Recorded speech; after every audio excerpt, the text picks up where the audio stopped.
सबसे पहला क्वेश्चन था work done bye vertical component of force, तो ये जीरो होता है क्योंकि हमारे पास जो वर्क का फार्मूला होता है वो होता है work is equal to F D cos theta.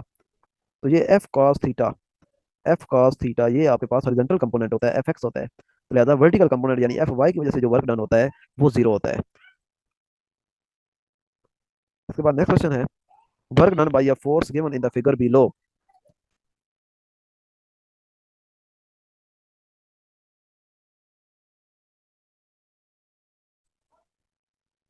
तो ये नीचे आपको डायग्राम दी गई है, इसमें वो पूछ रहा है कि वर्क डन जो है वो कितना है। तो वर्क डन के लिए आपने फार्मूला आपको पता है, डब्ल्यू इक्वल टू होता है एफ डी कॉस थीटा, और ये थीटा जो है ये भी हमें पता है कि ये एक्स एक्सिस के साथ एंगल होता है ये वाला।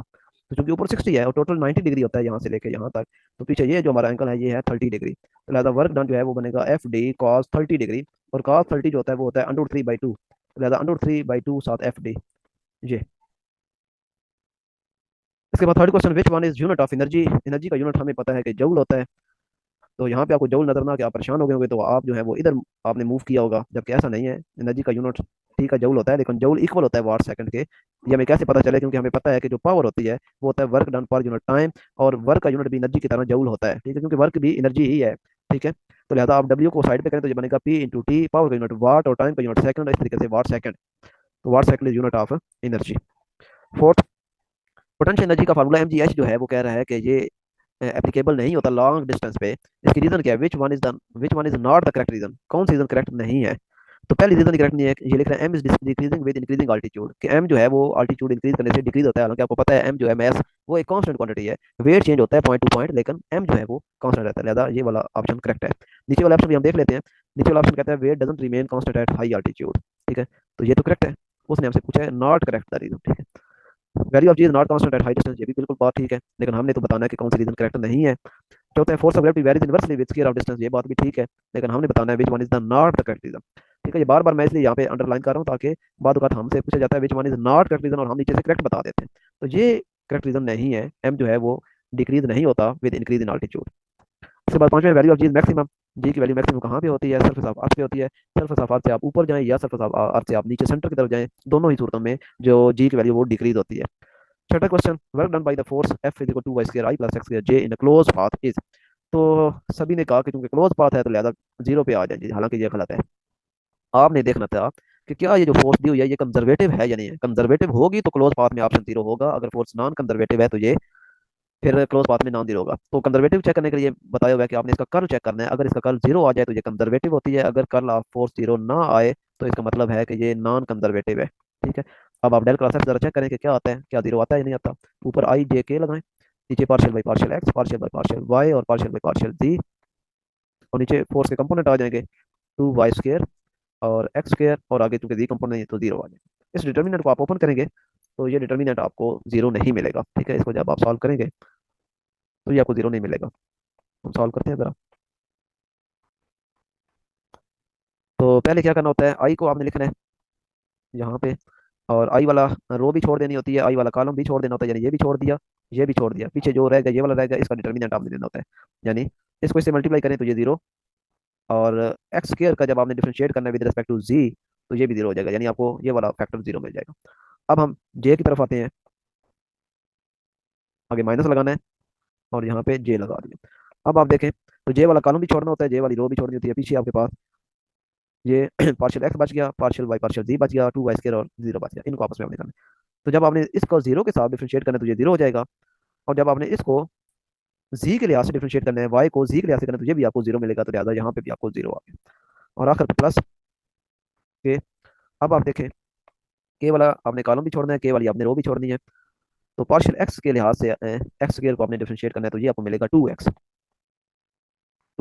माइनस, फिर आपने 2y² को आपने y के लिहाज से करना है तो ये आपका बनेगा 4y। तो ये आप देख सकते हैं कि इसका आंसर जीरो आपको नहीं मिल रहा, बल्कि 2x माइनस 4y इंटू के यूनिट वेक्टर मिल रहा है, तो लिहाजा ये कंजर्वेटिव फोर्स नहीं है, और इसलिए क्लोज पाथ में जो वर्क डन है वो भी जीरो नहीं होगा। Question number 7, if a force is conservative then which statement is correct, incorrect, incorrect, कौन सी स्टेटमेंट इनकरेक्ट है। तो जो फोर्स कंजर्वेटिव होती है उसके लिए हमें पता है कि डेल क्रॉस एफ जो है वो तो जीरो होता है, और जो फोर्स कंजर्वेटिव होती है उसके लिए हमें ये भी पता है कि F is equal to minus del into U होता है। ये एफ की वैल्यू अगर आप ऊपर पुट करें तो ये आपके पास एक और चीज बन जाएगी ये, यानी कंजर्वेटिव फोर्स के लिए ये तीनों चीज इक्वल होती है, लेकिन वो कह रहा है कि कौन सी चीज इनकरेक्ट है। तो ये देखें जी, ये तो करेक्ट है, ये भी करेक्ट है, ये भी करेक्ट है, तो लेता नन ऑफ दीज। आठवां, work done by drag force in close path, क्योंकि drag force non conservative force से ज्यादा है, उसका जो वर्क डन होगा वो नॉन जीरो होगा। दो मैसेज है M1 M2, एक 1000 किलोग्राम है, एक 50 किलोग्राम है, दोनों को एक सर्टेन हाइट से गिराया गया, एयर फ्रिक्शन को इग्नोर करना है, तो बता पूछ रहा है कि कौन सा जो मैस है वो लार्जर एक्सेलरेशन से नीचे आएगा। तो चूंकि एयर फ्रिक्शन को आप इग्नोर करें, लिहाजा फिर चाहे हैवी मैस है चाहे लाइटर मैस है, सारे के सारे एक ही एक्सेलरेशन के साथ नीचे आते हैं, और वो एक्सेलरेशन होता है ग्रेविटेशन एक्सेलरेशन। ठीक है, बोथ है सेम एक्सेलरेशन। 10वां, जमीन से 3r रेडियस के ऊपर, यानी ये जमीन है, जमीन का अपना रेडियस r होता है, और हम ऊपर एक इतनी बुलंदी पे आए हुए हैं, यहाँ पे ये बुलंदी कितनी है 3r है, तो यहाँ पे वो कह रहा है कि एक्सेलरेशन की वैल्यू जी एच की वैल्यू कितनी होगी, तो हमें जी एच का पता है एट हाइट, फार्मूला होता है Gm/r+h का होल स्क्वायर। तो Gm/r+h, अब आपका 3r है, तो 3r और r मिलके आपका बना देंगे Gm, ये Gm नीचे बन जाएगा 4r का स्क्वायर, और 4r का जो स्क्वायर आप लेंगे तो वो बनेगा 16, ये आपका जी आ गया, यानी G/16, यानी जब आप 3r हाइट पे चले जाते हैं जमीन की सरफेस से, तो जी की वैल्यू 16 गुना कम हो जाती है।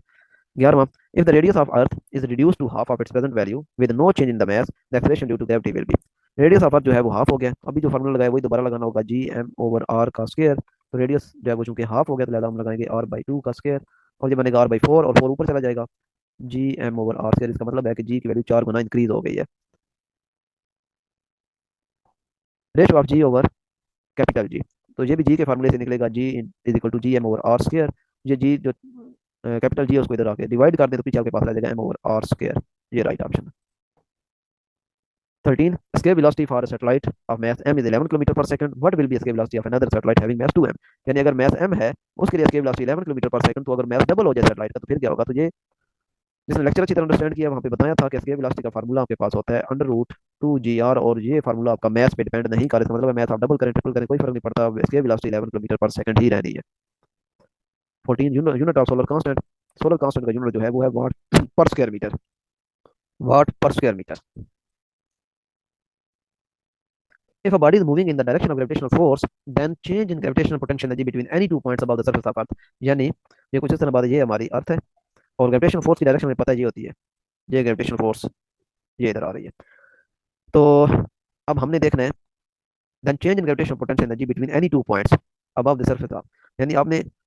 आपका पार्टिकल जो है वो यहाँ से नीचे आ रहा है, body is moving in the direction of gravitational field, यानी ये अगर पॉइंट P1 है तो वो मूव करता करता यहाँ पे आ गया पॉइंट P2, तो P1 पे उसकी जो पोटेंशियल एनर्जी होगी वो होगी mgh1, और पॉइंट P2 पे जो उसकी पोटेंशियल एनर्जी होगी वो होगी mgh2, तो चेंज हमेशा फाइनल माइनस इनिशियल देखा जाता है, तो change in potential energy is equal to आ जाएगा mgh2 minus mgh1, mg common ले लें पीछे रह जाएगा h2 माइनस h1, h2 अगर आप गौर करें तो h2 जो है ये h2 है आपकी, ये हाइट h2 है, तो h2 हाइट आपकी कम है, और ये वाली जो हाइट है h1 ये हाइट ज्यादा है, तो कम हाइट में से जब आप ज्यादा हाइट को माइनस करेंगे, जिस तरह 5 में से आप -10 करते हैं तो आपको नेगेटिव आंसर मिलता है, तो लिहाजा change in potential energy negative होगी।